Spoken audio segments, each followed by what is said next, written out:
கோவையில் செங்கத்துறை என்னுமிடத்தில் உள்ள தங்களது வழிபாட்டு தலத்துக்கு செல்லும் பாதையை மாற்று சமூகத்தினர் அபகரித்ததாக கூறி மற்றொரு சமூகத்தினர் கோவை மாவட்ட ஆட்சியர் அலுவலகத்தை முற்றுகையிட்டுள்ளனர். இதுகுறித்து நமது செய்தியாளர் ஷெர்லி அளித்த கூடுதல் தகவல்களை பொது பார்க்கலாம். கோவை மாவட்டம் சூலூர் செங்கத்துறை பகுதியில் சுமார் 500க்கும் மேற்பட்ட தாழ்த்தப்பட்ட வகுப்பைச் சேர்ந்த மக்கள் வசித்து வருகின்றனர்.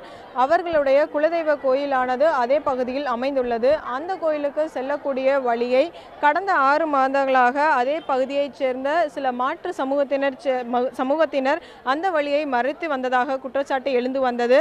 இந்நிலையில் கடந்த 10ஆம் தேதியானது அவர்களுடைய அதாவது அங்கு வசித்து வந்த தாழ்த்தப்பட்ட வகுப்பைச் சேர்ந்த மக்களின் குலதெய்வ கோயிலின் திருவிழாவானது கடந்த 10ஆம் தேதியான நடைபெற்றது. அந்த சமயமானது அவர்கள் அந்த கோயிலுக்கு செல்லக்கூடிய பொது வழியை மாற்று சமூகத்தினர் மறைத்து விட்டதாகவும் அதனை தட்டி கேட்ட மக்களை தகாத முறையில் பேசியதாகவும் குற்றச்சாட்டு எழுந்துள்ளது.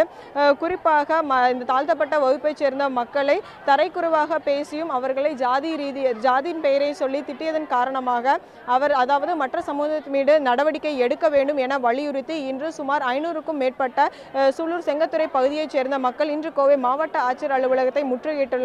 குறிப்பாக அவர்கள் முன்வைக்கும் கோரிக்கையானது அவர்களுடைய குலதெய்வத்தின் கோயிலுக்கு செல்லக்கூடிய பொது வழியை மாற்று சமூகத்தினர் அடைத்துள்ளனர். அந்த வழியை அவர்களுக்கு திரும்ப பெற்று தர வேண்டும் என்றும் இந்த விவகாரம் தொடர்பாக தங்கள் சமூகத்தைச் சேர்ந்த சுமார் 5க்கும் மேற்பட்டோர் மீது பொய் வழக்கு புனையப்பட்டிருப்பதாகவும் அந்த பொய் வழக்குகளை ரத்து செய்ய வேண்டும் என்று வலியுறுத்தி இவர்கள் கோவை மாவட்ட ஆட்சியர் அலுவலகத்தில் முற்றுகையிட்டுள்ளனர். குறிப்பாக மாவட்ட ஆட்சியர் அவர்கள் இவர்களுடைய கோரிக்கைக்கு செவிசாய்க்க வேண்டும், இல்லை என்றால் பல்வேறு கட்ட போராட்டத்தில் ஈடுபட போவதாகவும் இங்கு முற்றுகை போராட்டத்தில் ஈடுபட்டு இருக்கக்கூடிய பொதுமக்கள் தெரிவித்துள்ளனர். ஒளிப்பதிவாளர் ரமேஷுடன் ஷர்லி, நியூஸ் 7 தமிழ், கோவை.